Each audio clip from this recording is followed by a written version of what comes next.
Popular sponsor of P. Diddy. I couldn't resist. It had to be done.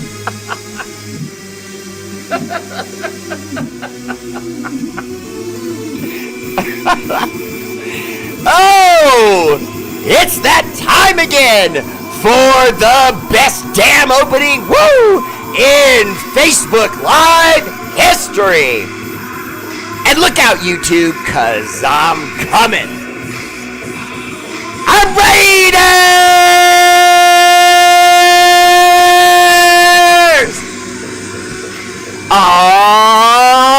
Let's go.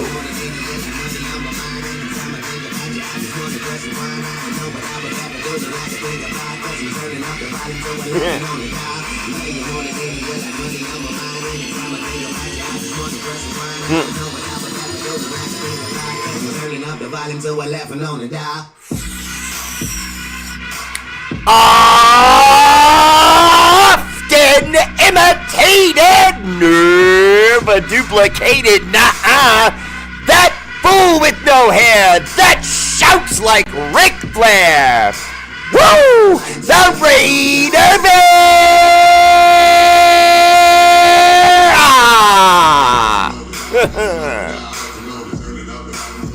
A Raider! All right. I'm correcting myself. Joke never gets old. All right, let's stop that before Facebook punishes me, because they will. Because they're just, damn it, Bear, you try to get under 30 seconds each time, and then that's okay. Because if you get it under 30 seconds, they usually don't give you a hard time. But otherwise, they give you a hard time. Tradish! Raider Bear Live. First comment, MVP tonight goes to Oh, we have another upset. At number 1, the gold medalist, numero uno, El Jefe tonight.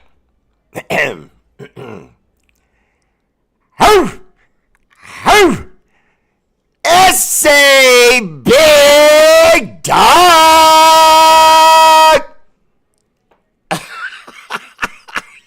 We have a rising contender, methinks. Look at you, S.A. Big Dog. Look, you keep it up, I'll recognize you, but Mark Vargas don't play.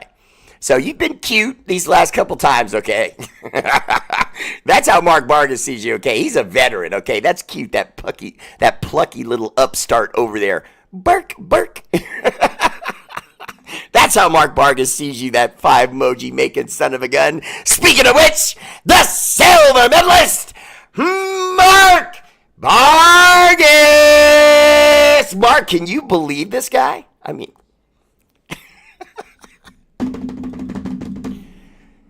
third place, my bronze medal goes to David Pelkaliva. His name sounds like a Irish war chant. You know what I mean? David Pelkaliva. You know, I love his name. So I always have to have a weapon when I shout out his name. So I went with the Wolverine claws tonight.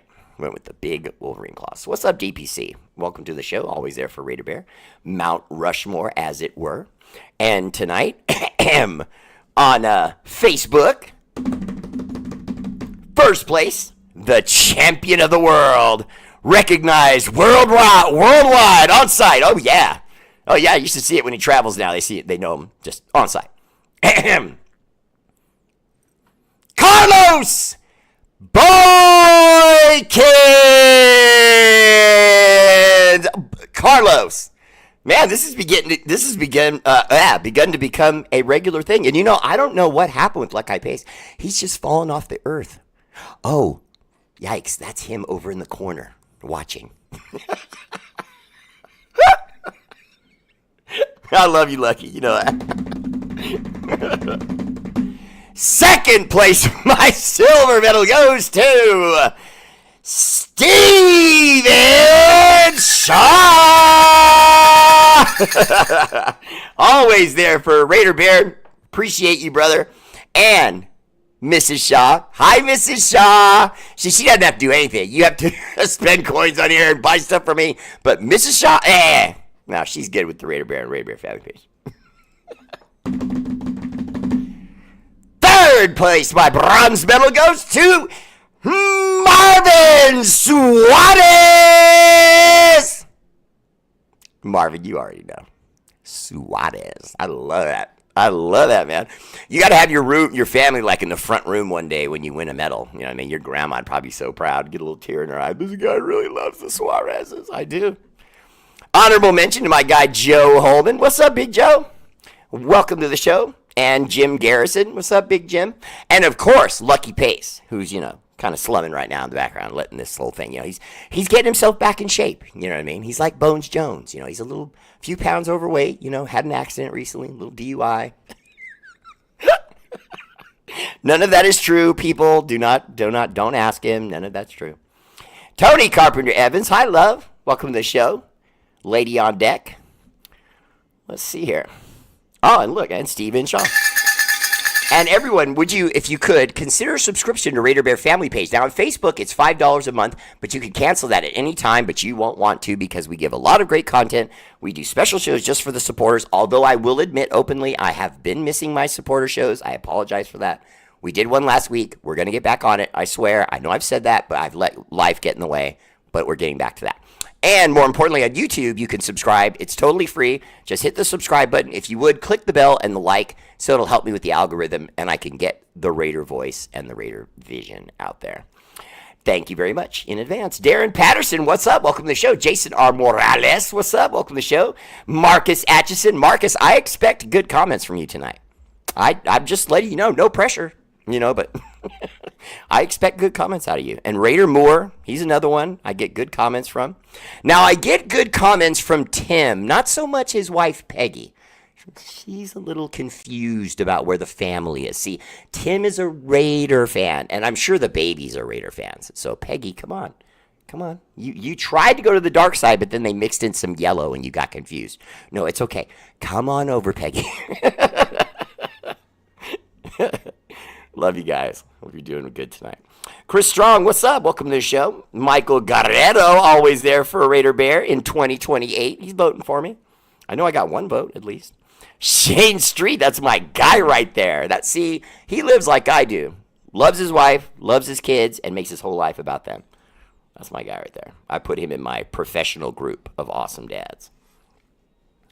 Jeremy McCrary, what's up? Welcome to the show. Okay, so let me just get to it. I'm sorry. I'm trying to say hi to everyone. Bear was in my restaurant asking for 4 orders of some young guy and didn't pay. Oh, my God. Okay, I've got a heckler. What's up, Chang? Welcome to the show. Since you're making jokes, you know how they name Chinese children?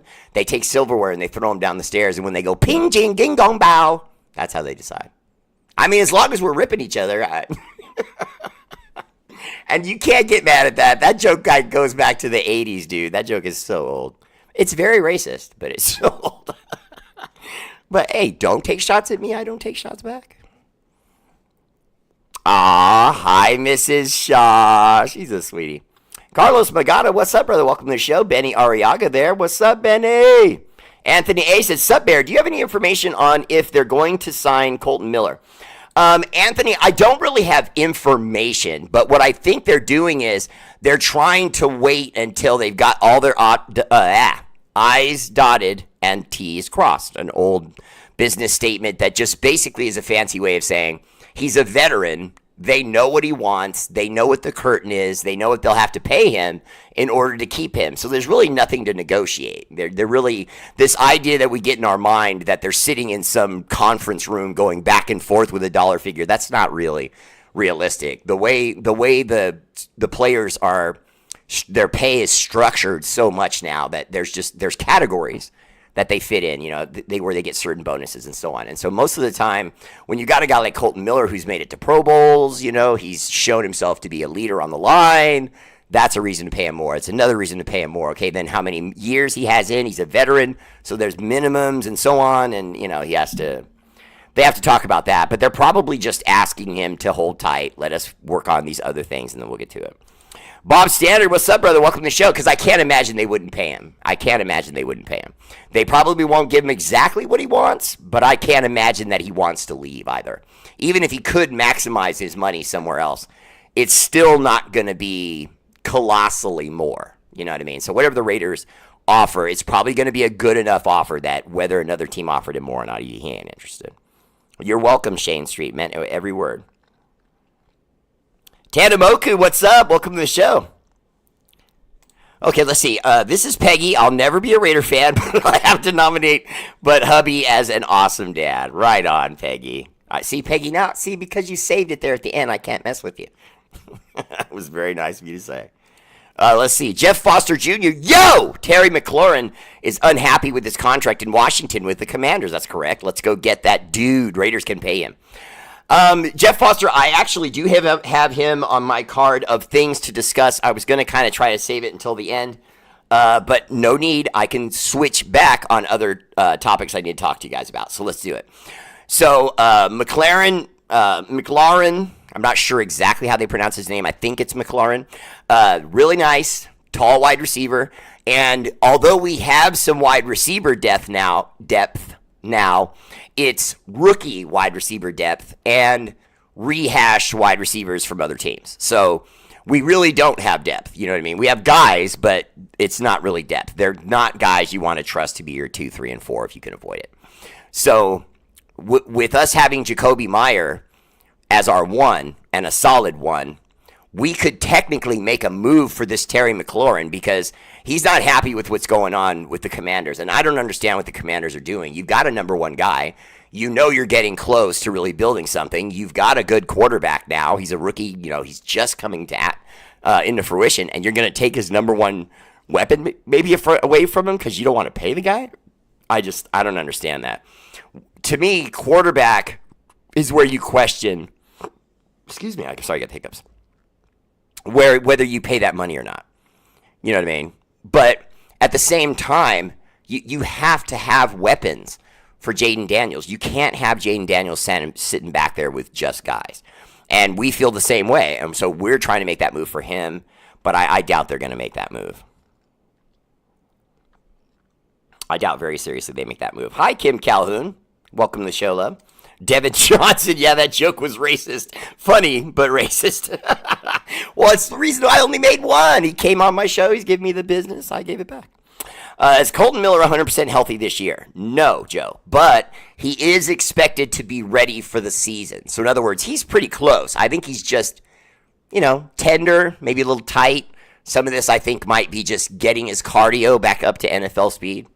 So, yeah. Darren Patterson, any word on signing our receiver we took in the second round? I think that's Beck, right? Or Besh. I'm trying to say it right. And yes, I believe he is signed. I believe he is under the roof. If he's not, it's just a formality. I don't think they're haggling with him about money or anything like that. I really think we need to get better at linebacker. Have you heard anything on that front? Well, we brought in Alandis Roberts from the Steelers. He's really solid. We brought in Devin White. We brought in Jalen Smith. Now, Jalen Smith is obviously a high question card. Has a high question mark on him, because he hasn't played in a few years. In fact, I think it was 2023 when he played last. So it's been a couple of years. But I like to look at that as it was 2 years of him getting his body right. Because he needed to do that. He had issues with his legs, and his legs are his game. He's a speed linebacker. He can get side to side on the sideline so fast that running backs tend not to beat him to the edge, where the running back might beat a lot of guys, but he's not going to beat that linebacker. He can really run. And so if we get him healthy and playing football at a high level, I don't even need to say high level, just good. If he's good, okay? And then you consider Alandis Roberts, Jermaine Pratt, and him There's your four right there. I mean, that's a pretty solid group, if you ask me. Now, is it all-star, and we should be able to all sleep well at night? Not necessarily, but good. Definitely good.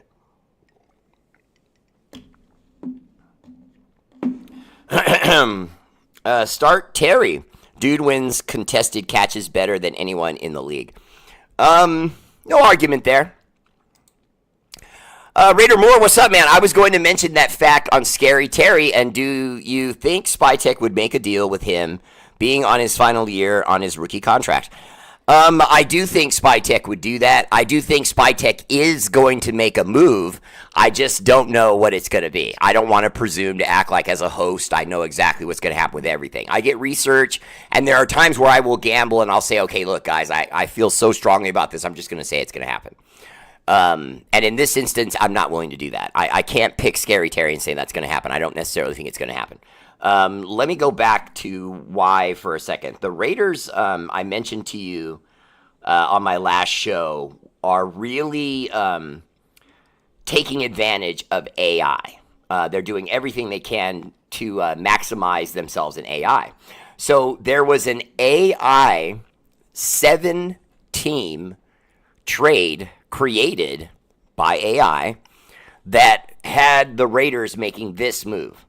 I'm reading this directly from a news report. Several news outlets are reporting on a hypothetical 7-team trade scenario involving the Giants and the Las Vegas Raiders and other teams. In this proposal, the trade would have Kevon Thibodeau, currently an edge rusher for the Giants, and he would be sent to the Las Vegas Raiders. Then we would send Tyree Wilson to the Lions. Now, let's go player by player in this trade. I don't mind the Tyree Wilson thing, and I know you guys mostly probably don't either. We've never been able to get him right. The time he did play for us, it was okay. But we've never, ever seen a first-round pick level of play from him, and I don't think we ever are going to. He's Frankenstein's monster. He's stiff. He can't bend. He's very robotic and awkward.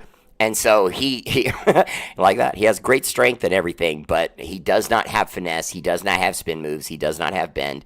And if anyone is a prototype of what you want in a defensive end nowadays, it's Mad Max. And Max and Tyree Wilson have absolutely nothing in common, other than that they wear the same jersey.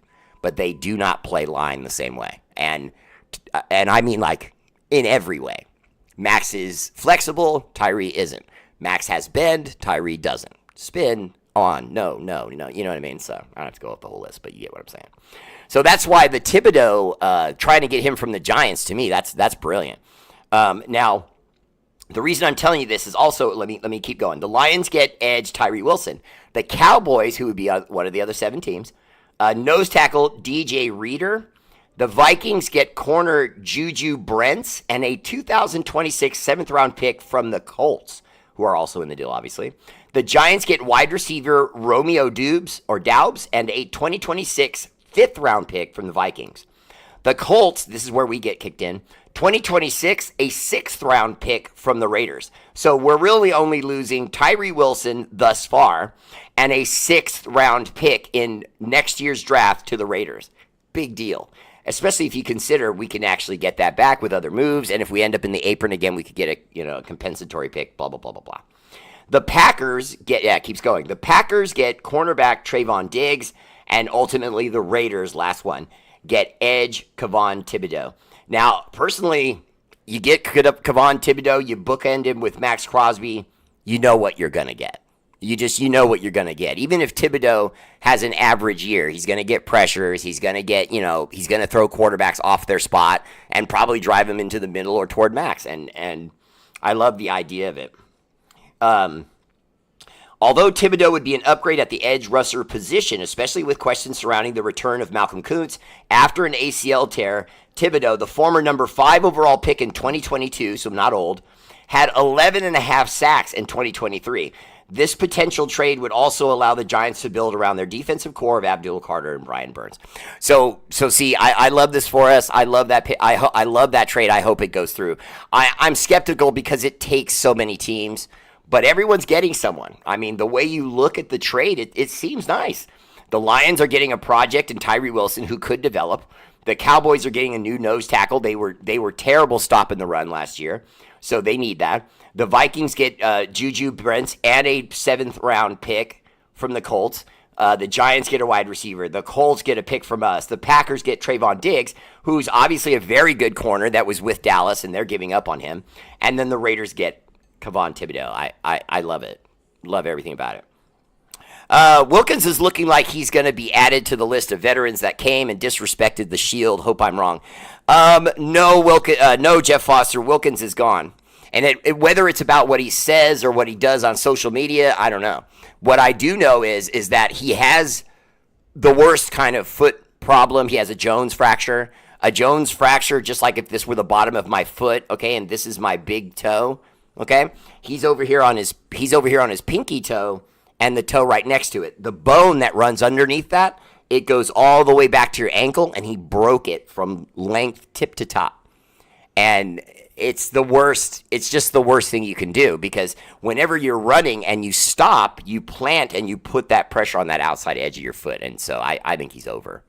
I really do. I think he's over. It's sad, and it feels bad because we got him from the Dolphins with all this excitement. It really looked like he was going to add something, and now all I see now is them trading him. You know, they got to let him go or trade him. They'll if they can't get a trade, they'll just release him. Hey, Bears, Christian Wilkins going to miss this season with an injury again. Travis Kelce, I don't think he's going to miss the whole season, but I do think that he's not going to be ready probably till mid-year at best. And I think the Raiders will get frustrated, and they'll probably let him go. I don't trust any of those guys at the linebacker. Marcus Atchison, don't get me wrong, it feels like retreaded tires. But retreaded tires can work if they were on a race car, you know, how they performed on it, you know. If we don't pop them, we got something. But, yeah, I don't like the Jaden Smith thing. I'm just lukewarm on that. You know what I mean? The guy had a bad career in Dallas. He couldn't stay healthy. It was almost all leg issues. There was talk of nerve damage. I mean, that's serious stuff. And so we've taken a flyer on him twice, though. You know, we did it when we had AP here, and then he left. He did his thing, getting ready and getting in shape. He came back, did another tryout for us, and apparently looked really good. And so if he's ready to go, hey, you know, it's not about whether he can play. The guy can play. It's just getting him out there and keeping him healthy. This year will show the league if Jaden Daniels is really what he looked like last year. Lots of rookies to start out on fire, and then they fizzle. Tim Newport, not only are you preaching to the choir, we're both priests in that church, because I never accept what a rookie did, period. When you look back at Dak Prescott, his rookie season was one of the best in history, and then he just each year after that. The kid with the Chargers in Los Angeles has a rookie season. He's blowing up the world, looks incredible, starts to go into the toilet. And I blame most of that on the head coach he had at the time. Oh, no, what are you doing, Puddin'? What's up? I was coming to give you love. I'm pulling my hat off. That's not love. It's so love. It's violent love. No, you got to just kiss on the cheeks. No Will Smith stuff. Never Will Smith stuff. We saw a video earlier today where Will Smith's own son was on a talk show talking about how he wants his dad to stop kissing him on the lips. And me and my daughter looked at each other and said, "Hey, we don't even do that." She's a girl and I'm a guy. This is a dude kissing his son. I mean, come on, man. And by the way, I have 3 sons, and I have never, and I mean never, mouth kissed one of my boys. That's ridiculous. Never. I don't care who you are, man. That's ridiculous. And if I have someone watching my show right now that mouth kisses his son, like Chang, that's watching, I'm sure. Banned. This guy Chang came on and gave me the business. You're gonna get banned. But if your relationship is like Chang and his father's, that's one thing, okay? But you know, I'm kidding. I don't have a problem with if guys, you know. But obviously his own son had a problem with it. So I mean, what are you doing? No, we got a problem. We got a big problem. But Chang's okay. Yeah, I agree. Jeff Foster said, I think they did a decent job of replacing Spillane.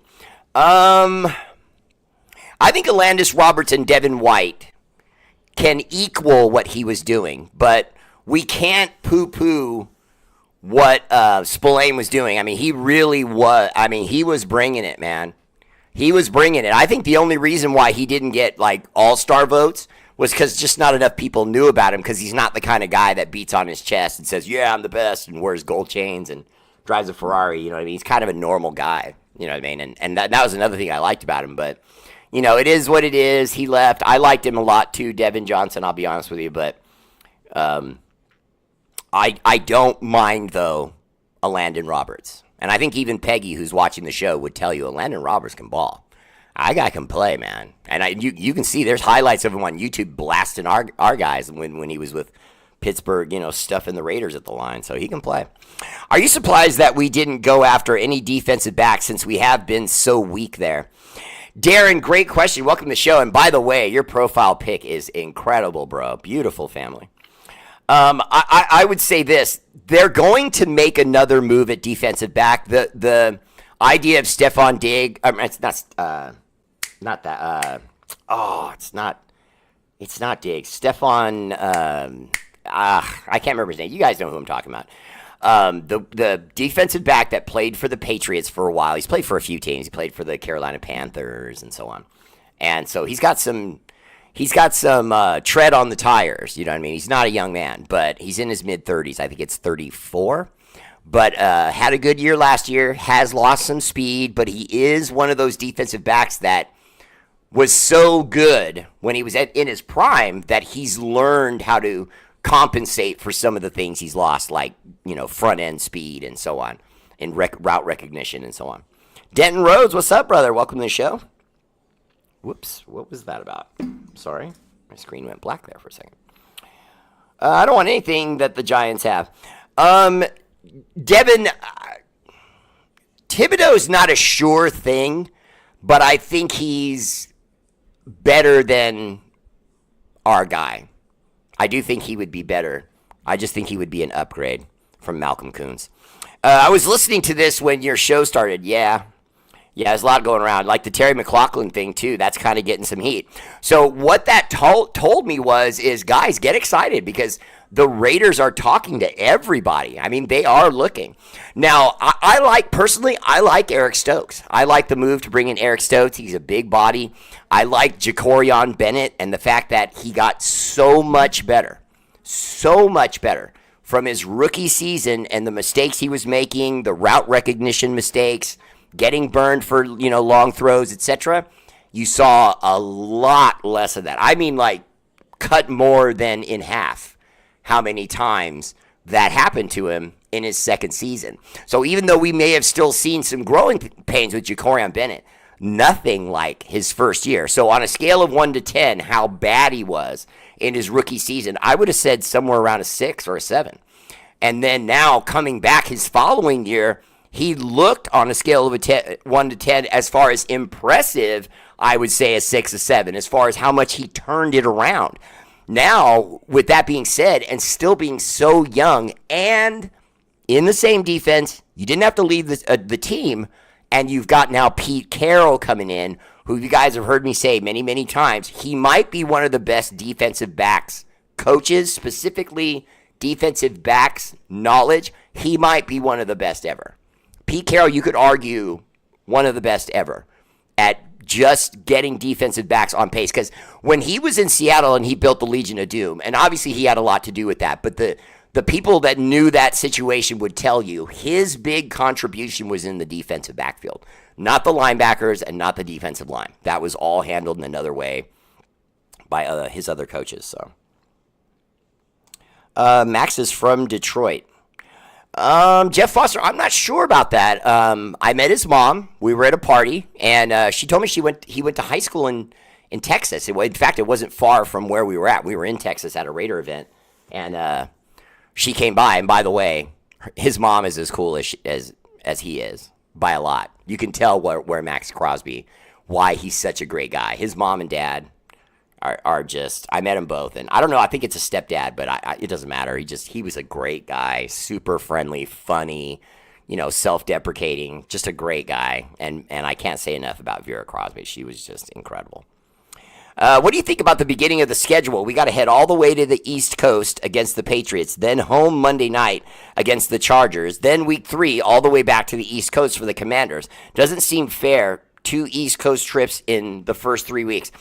Actually, Jim Garrison, I will take that a step further. Not only is it not fair, it's frustrating because from what I understand, they have the third least amount of rest days within the season of any other team in the NFL. There's only two other teams that have less hours of rest from schedule and flight than the Raiders. So this is going to be a trial by fire. But I'm saying it. I've been saying it for 10 years, and I'll say it again. I don't care. Let the NFL keep giving us tough schedules. So what? Is it fair? No. But the point is if you get through that gauntlet, and there's only so much they can do. They can give us a tough schedule, but they're still just football teams like ours. Okay? And you should be able to beat who's on your schedule. Does rest affect that being unfair by quite a bit? Yeah. This isn't your normal thing that you say, oh, well, that's unfair, so it's, it's negotiable how much it hurts. No. The least amount of time, short of only two other teams, they have the least amount of rest time during the season. That's going to have an effect. Period. It will. There's just no doubt about it. Now, am I willing to go as far as saying it's going to wreck our season? No. No, I don't think it's going to wreck our season. I think it'll keep us, though, in some way, shape, or form. Guys are going to make mistakes from being tired. And there's going to be a playoff game we should have won, maybe that we don't, or a division championship, wild card game that we don't win, that we should have, where it looked like we were the better team the whole game. I'm concerned. I'm concerned that we could end up having something like that because there's such a lack of rest. I don't trust anything AI. I've seen the Terminator too many times. I've heard that joke so many times, but I'll be honest with you, bro. I don't see that as ever really being a thing, you know what I mean? Because the one thing that they never really made sense of with the Terminator movies, and I mean all of them, is why would the robots feel such a sense of urgency to wipe out humanity? It just doesn't make sense. I mean, if you really go back and really look at the story, they're great movies, and they're a lot of fun, and the actors are good, and all that. So that part of the story not making sense kind of doesn't matter to you as a fan. You let it go. But it never made sense to me. Why would they just turn around? It's like the alien thing. Aliens have been around us for who knows how long, probably forever. Okay, they've probably been coming to Earth since before humans were here, especially before we were doing, hotels and internet and cars and flying and all that stuff. So why would we suddenly be afraid every time they see a spacecraft in the sky? If they were going to try and kill us, it would have been a long time ago, and it would have worked. They're technologically more advanced than we are. They have more tools than we do. I mean, for Christ's sakes, they can fly for billions of miles, but you don't think that they can find a way to just put a poison in our water that kills us all? I mean, of course. Don't think of it like the movies. They're not going to come out with laser guns and challenge our army. It's not going to be like that. They're going to beat us up here.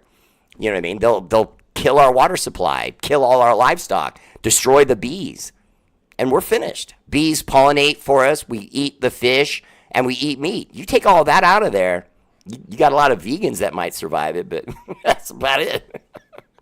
I think I'd take Thibodeau over Wilson. Tanamoku, I absolutely would. I don't see Wilson ending well. It's no different than Christian Wilkins. Wilson had a major foot issue. He had to have surgery on it. He needed a whole year to get right. Then he comes back. He's ready to go, and it's like, You know what I mean? What's he waiting for? Well, I can tell you. When we first drafted him, I scouted it. I said, the guy's too stiff. He doesn't have it. If you want to put him in the middle as a defensive tackle, okay. But as far as at the end, on the edge, and I would challenge you, and I mean this seriously. I want you guys to see that I know what I'm talking about, okay? I want you to go back, and I want you to seriously do this. I don't care if it's just one of you, but I want at least one of you to go do this. And then tomorrow night when I do my show, we can talk about it again. And I don't care how many of you do it. You can all do it. And then you can all come back, and I'll credit you for having seen it, and we'll talk about it. But Tyree Wilson, if you look at all his highlight films, he's stiff. He comes out of his stance with two hands, attacks, and then he does this kind of thing where he just tries to grab you and throw you. And he gets into the dance, but it's like, you know how it is. I mean, I'm sure you've all seen it at least once. Defensive ends are at practice. The coach says, go! And then they jump up, they hit a pad, and then they start running with that pad. he kind of does that. He doesn't understand release. Get a swim move in there. Fight his hands. Instead, every single explosion starts with come out of my base, find the offensive lineman, and then see if I can't shake the living boo-boo out of him and throw him right or throw him left and put foots in him. And he can't. These guys put foots in him. But these guys, they're too big. You could do that in college, but they're too big. And if you look at all his tape in college, all of his highlight reels, I mean reels where he made great plays, they're all kind of lucky. I see offensive linemen, for example, he had a left tackle, and the left tackle jumped out of his stance and started to block him and then just released him. And then he looked to his right at his left guard, and his left guard had turned away. So it was just the perfect parting of the sea. And so Tyree Wilson runs through and gets this power sack and drives the guy to the ground and then gets up and starts doing all this. And it's like, you only got there because they had a miscommunication. He thought the left guard was going to help him, so he bumped him inside. Tyree went that way, started to speed to go at the quarterback, and then the left guard just didn't see him because he looked inside to help the center on his right shoulder. Get me? And you can see, and over again, that's his highlight reels. They're breakdowns where the offense is just making a mistake and he gets free and he makes a play. Some of them are even after some of his highlights were even on plays where the quarterback had 7 seconds and the offensive line protected him, and then finally the protection just broke down at the offensive line, and finally Tyree Wilson would get in and make a play. I'm like, this is his highlight reels? And I came on my show X amount of years ago when we were talking about drafting him, and I said, no, man, it's not going to work. And it never has. You know what I mean? And it never will. He's a good college player that used strictly power, and you cannot do that at the NFL level. There's always going to be bigger, stronger guys. I'd rather sign another veteran receiver like Keenan Allen or Amari Cooper instead of trading for Scary Terry, because I don't want anyone in the way of Jack Besh or Dante Thornton developing those kids. Have a lot of talent to develop.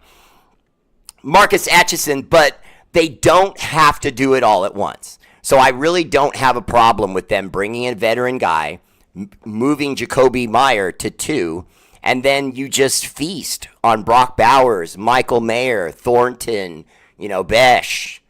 You know what I mean? They're all going to catch balls. I mean, this offense with Chip Kelly, and we know Chip Kelly is an innovative guy.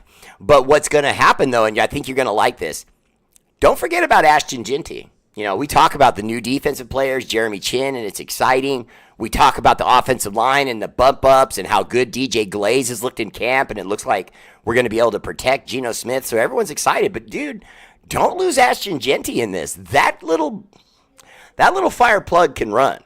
And he wants to bust through there. He wants that Marshawn Lynch comparison, which I can't believe. I don't think I would have put that much pressure on myself, but he made it very clear. He wants Raider Nation to know he's about that life. That he wants Marshawn Lynch to be proud of him. Marshawn Lynch is mentally coaching him and telling him, Pete Carroll sees me in you. He said that to him. So Ashton Jeanty, if he brings it, we're going to be running the ball. And then all that passing game is going to open up. I would have loved to keep him, bro. King Juice, I can't argue with that because he was already here. He's experienced. We get him. Excuse me. But I'm saying from experience, he's never going to be a good player. He's never going to be a good player. He's just not. And I like Tyree Wilson. It's not the guy. He's crystal clean. He never gets in trouble. Doesn't have any DUIs or, baby mama drama on the internet or anything like that. He's no OnlyFans. But, yeah, and it just, he's never going to be a great player. Tanamoku says the league always does that to us. Well, Tana, they do. They're probably not going to let the beef go until the Davis family is no longer with the Raiders. But I do feel like Tom Brady is trying to make moves to become the ultimate owner, and he's going to buy out Mark Davis with a conglomeration of guys. I don't know if you guys have heard the little silly, stupid story that's going around. I'm not even really interested in reporting it. I'm just bringing it up to give you an example of what I mean. A lifetime Tom Brady fan and Patriots fan is the actor, an accomplished actor, Mark Wahlberg. Well, Mark Wahlberg apparently has started becoming a Raider fan. And on the very quiet down low, he went to 5 games last year. So that's a Raider fan. I mean, so I guess he's decided to be a Raider fan because he's followed Tom to our franchise. And they actually talked about that was the reason. He respects Tom so much that he wants to follow even the second half of his career, where it's more about, what you do as an owner, a manager, and a coach, and a plans strategist type of guy, and what you can bring to the team. And they think he brings all of that. But what they misunderstand, and I want to make this very clear, Tom Brady is not a sit down in his chair and just be that guy. He's not. That's why you see this aggressiveness. That's why you see the money getting spent. That's why you see the moves being done. That's not Mark Davis. Some of it is he's saying okay and signing the checks, but outside of that, it's other football minds now around him that he's actually listening to. Thank God. And I'm not gonna lie. Oh God, I can't believe I'm gonna say this.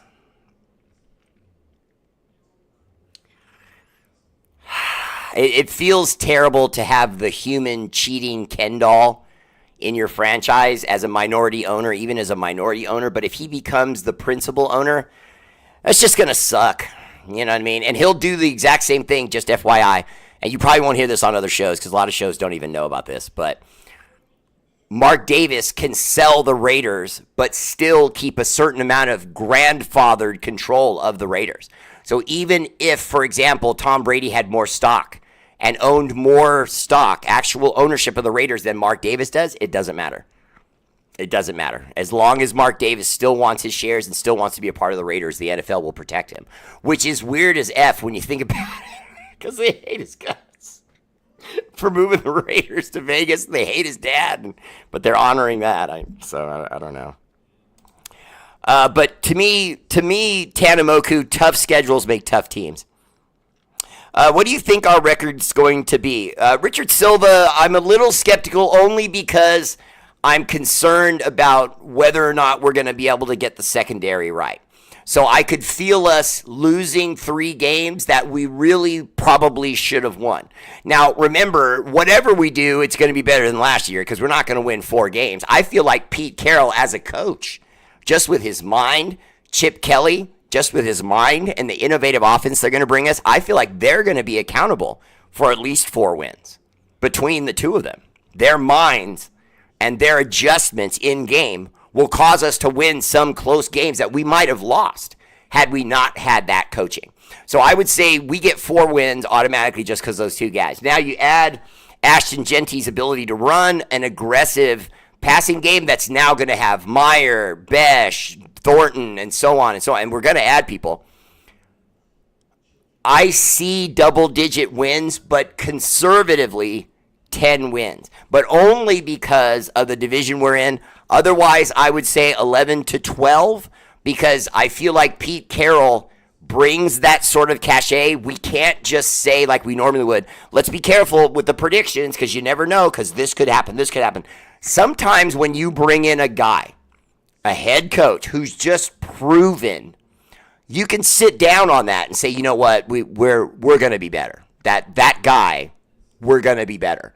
And he knows he's only got 2 years. So he's not going to Vegas with the idea of, oh, I hope I could win a little gambling here and there, play a little blackjack, a little Russian roulette.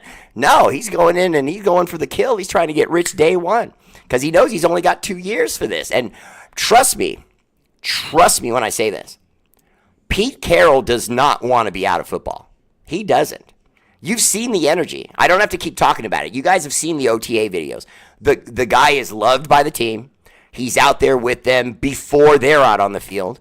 He shows energy at every OTA, scrimmage, meeting, no matter what it is. Energy, energy, energy, positive, positive, positive, all the time. So if he's doing that now, in 2 years, what, you tell me he's going to be tired? Hell no. Especially if we're winning. If we get into the playoffs, year one, and then let's say we get knocked out in the first round, so what? Are you going to really be mad as a Raider fan when all we've been doing is losing for years? We're trying to get a team together that's at least not embarrassing. And instead, Pete Carroll brings us a winner like that and gets us in the playoffs?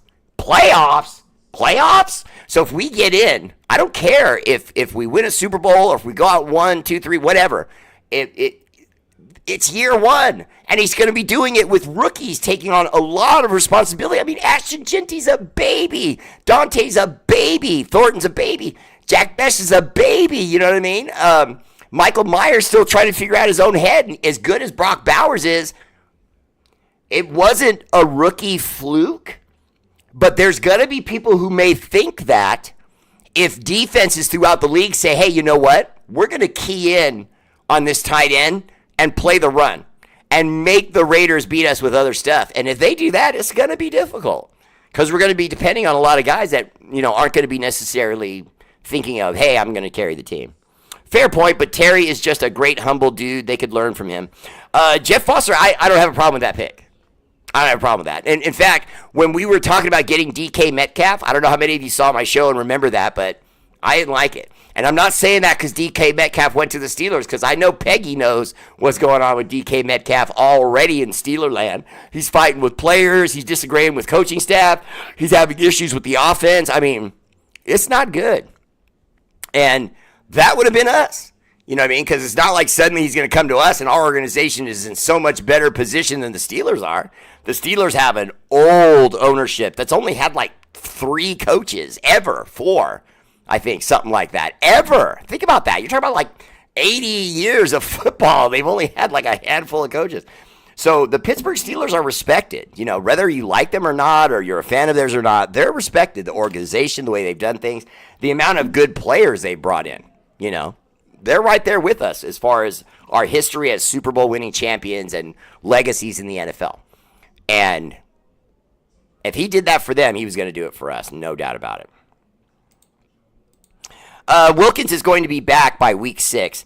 King Juice, but see, the problem I have with that is even if he is, so what? What have we seen that tells you when he's back healthy that we're going to get something from him? See, that's what I'm trying to say. Because you may be right. It may be week 6. Maybe it'll be week 5. Who knows? But is he going to bring us something at that point? I don't think he will. Because when you remember, when we drafted him, he had that foot injury. He came in, he struggled.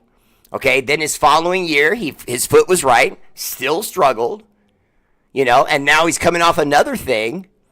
And is he going to start slow again? I mean, history tells us yes, So the R8RBEARs putting foots. I'm putting my foot, my elbow, and just about everything else into him. I'm not feeling Tyree Wilson. I'm just not. Bear! What's up, Bobby Ware? Welcome to the show. Another guy I nominated long ago as one of my husband crew that puts his wife on a pedestal and loves his kid and works hard. And that's my guy right there. You did win the aluminum medal, Bobby Ware. You always win the aluminum medal. And the copper. Did I call him Travis Kelce? My bad. I hate that guy. Hopefully Geno has a better season with us and Sam Darnold has with the Seahawks.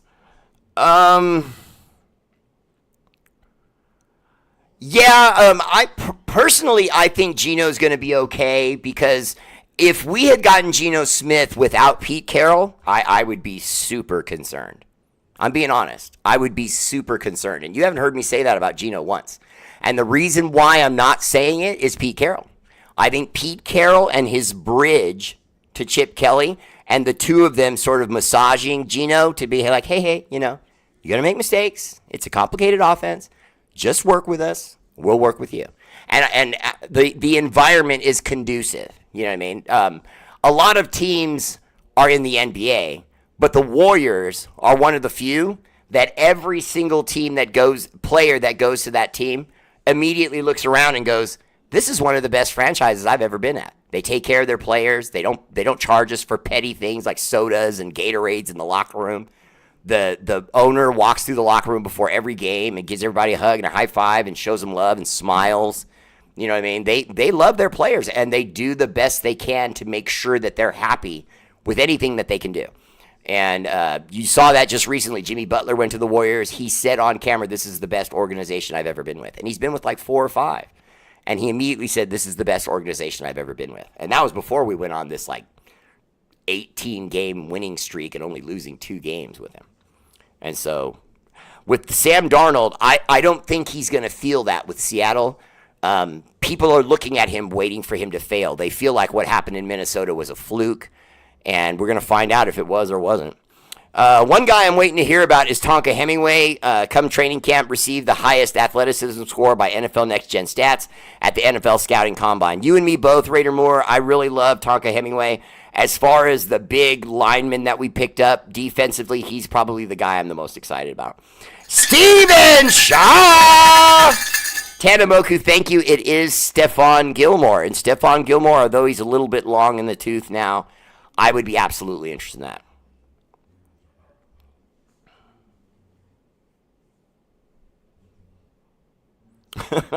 You're right.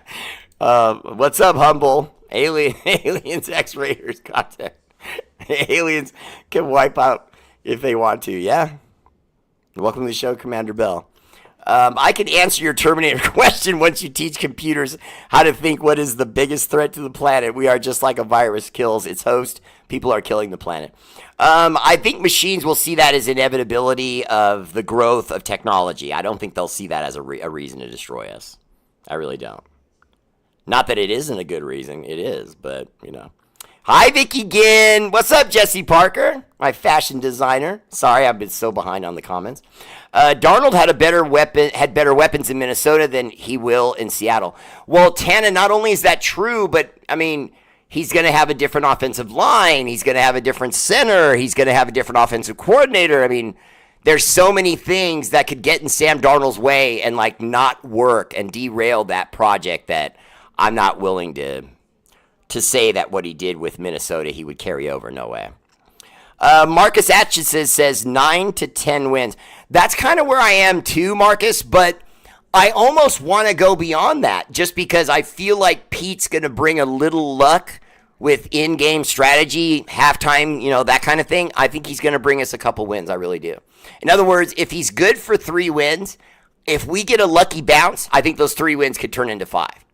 Where Pete just says, hey, you know what? I think they're going to do that power run right sweep. And they're going to fake like they're going left, but I think they're going right. I want you to move the defense, everything to the right, and just blitz. And if he like makes that kind of call and gets a fumble, let's say, and we get the ball back inside of their 40-yard line on their side of the field, see, those are the kind of decisions that wins the game. Now let's say we're down by 3 in that scenario. We throw the ball deep. We get a touchdown. We go up by 4. Hey, that's Pete Carroll. You know, the players do the work on the field. But they did it with the direction of Pete Carroll. And the improvements to our defensive secondary, do we have some questions in our defensive secondary? Without question, okay? But I feel like we will address it. I feel like Stephon Gilmore or someone else will be brought in. And I think we will look at other people. But I think that one more guy is probably all we're going to really look at. And then they're going to really lean on Jacorian Bennett, and the kid they brought in, Darian Porter from, wasn't it Indiana State? I think it was. Our defensive back we picked up in the 5th. I think we did. I'm going off memory. I apologize. Brady can be Al Lacosal, not the main owner. Yeah, exactly. NFL is all hybrid linebackers now. The days of the Brian Urlachers and Ray Lewises are long behind us. Jeff, I agree, but at the same time, though, you do want a banger like that. You got to have a guy that can really lay the wood on a running back. And if the running back and the linebacker are roughly the same size, that's usually not going to happen. You know what I mean? I realize we've gotten lighter with the linebackers, but like a guy like Devin White, I don't remember exactly what he weighs, but I think he's a little bit on the bigger side. Landon Roberts, I think, is a little bit on the bigger side. It's Jalen Smith, the kid we brought in with the injury history that's got the speed. And the kid we picked up in the 7th round, the little linebacker, can't remember his name, I apologize, but the 7th round linebacker we picked dead last is a very good quarterback. Boston College, if I remember correctly. And I looked at his highlight film. He's a lunch basket kind of linebacker. No finesse. He studies. He sees things. He makes plays. That's it. There's nothing flashy, nothing fancy. He's not going to cut off a route, tip a ball in the air, and get an interception, run it for 6. That's not who he is. He's not going to get behind the line and blast a guy and the ball pops out. That's not what he is. What he is consistent. If a running back goes into the A gap, he'll meet him there and he'll bring him down. And he might get a yard or 2. He may get 3, but he'll meet him in the gap and he'll bring him down. He's a tackler. He's solid. And I like that he's not huge, so he's going to be able to run a little bit. Juan Alfonso, Miss Davis is still alive, so she owns all the shares that Mark has. Miss Davis is not still alive, Juan. She died recently. Is AJ going to put us over the top? Is he really generational talent? That's hard to say. You're generational. I mean, you're asking me to say, like, is Ashton Jeanty going to be a Hall of Famer? I mean, is the talent there? Sure, but it's hard for me to say that about Max Crosby. I mean, he's got the numbers right now, but it's still too early. So if he got really hurt really bad, like ruptured his tendon or something in his leg, or had a bad Achilles and had to miss a whole season and never came back right, then no, it would probably stop and he probably wouldn't get nominated at that point. But if he continues to go on the path that he's going on, he gets another 3-4 years under his belt, he's probably a guaranteed surefire first ballot Hall of Famer. Juan Alfonso, damn, she's still alive. She got to be old as F. I never understood the hate for Brady, especially if the reason I'm supposed to hate him is because of the tuck rule. That made us even. We got a favorable call against them in 1987. Both teams won a Lombardi from it, and he cheated. Al Davis encouraged cheating. That's true. He did. He said, if you ain't cheating, you ain't trying. But that doesn't mean I have to forgive Tom. I'm not with that. I'm not with that. I don't know what you're talking about in the 80s, what we did to him. If we did that, then fine. We did that. You know what I mean? But after that, to me, the tuck rule is worse. I'm sorry. The tuck rule was worse. It was a fumble.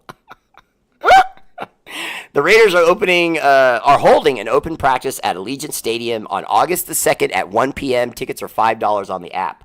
Oh, wow. Thanks for the heads up, Tanamoku. Let me say that again. The Raiders are holding an open practice at Allegiant Stadium on August the 2nd at 1 p.m. Tickets are just $5 on the app, so check that out, guys. Everyone knows it was a fumble. They did run the passer. We would have drafted Terry if it wasn't for Antonio Brown. Well, yeah, that's true. It was in the Atlantic City Casino and already bet us to win over 7 games for this season. I also bet on us to win the division and the Super Bowl as a long shot. That's smart. I did that a couple years ago. I put like $1,000 down. Obviously, I didn't win, but obviously my return would have been massive. But I had $1,000 to blow, so. But I can win some good money on us winning the division. Oh, yeah. I'm thinking about it, too. Look on Prize Bets. They even have some pretty stuff on. And they don't sponsor me or anything. Just to let you know. Prize Picks. Excuse me, I said it wrong. Prize Picks. Yeah, but they just got a slap on the wrist. We would have been heavily penalized by Goodell. No, that's true. Butler will be holding it down without CW. I'm concerned, Raider Moore. I'm concerned. We're gonna need a big body. We need a center. Let's see. Jesse Parker, my fashion designer. Gino better ball out since he gets paid the big bucks. See what he did there? The controversy, the big bucks. Brady will always get the side eye until we get a championship. Yeah, Devon, I can't. Maybe even after. It just feels like we got in bed with a prostitute. It doesn't matter if it ends up feeling really good. She's still a prostitute. Sorry for the visual.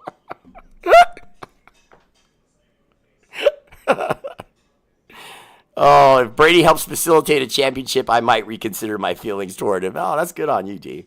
I will not. Could you say Matt Flynn is almost the same to Darnold? Juan, yeah. His overall career, I would say that. Yeah. If that's what you're seeing, I could see that. He's not really a great starter. He had one good season. He's had one good season. He had a couple seasons, with the Niners and with the Panthers where he showed some flickers, and then he went to Minnesota and that flicker became a fire. But I think that was Minnesota. I mean, Minnesota's team was, they were roster tight and they kind of carried him to what they carried him to. To me, if you ask me, that had a lot to do with he got a chance on a jacked team. And he did what he could with a very loaded team. And although it's still impressive, I'm not ready to say, oh, yeah, he's going to do that every time. You know what I mean? All right, that's my show. Much love. I hope you enjoyed, and I really appreciate you all tuning in. If you did, please like and subscribe Raider Bear Live. And I will see you tomorrow night. But first, shout out to our armed forces. Army, Navy, Air Force, Marines, National Guard, Space Force, for all you do. The energy and love of this show is dedicated to your sacrifice. Active and veteran, much love. I love you guys. Semper Fi, Vicky Ginn. Love you, girl. I saw you got that top fan badge from me today. Guys, girls, you gotta watch the show. You gotta be here on time. Get those badges. Share the show. Let's go. Because you know, if you care, you share a Raider Bear. Gotta get that YouTube presence up. Good night to you, Jesse P, and everyone else. Much love, and I'll see you tomorrow night. And tomorrow at 4 p.m., supporters only. Raider Bear family page. Much love, peace, and chicken grease.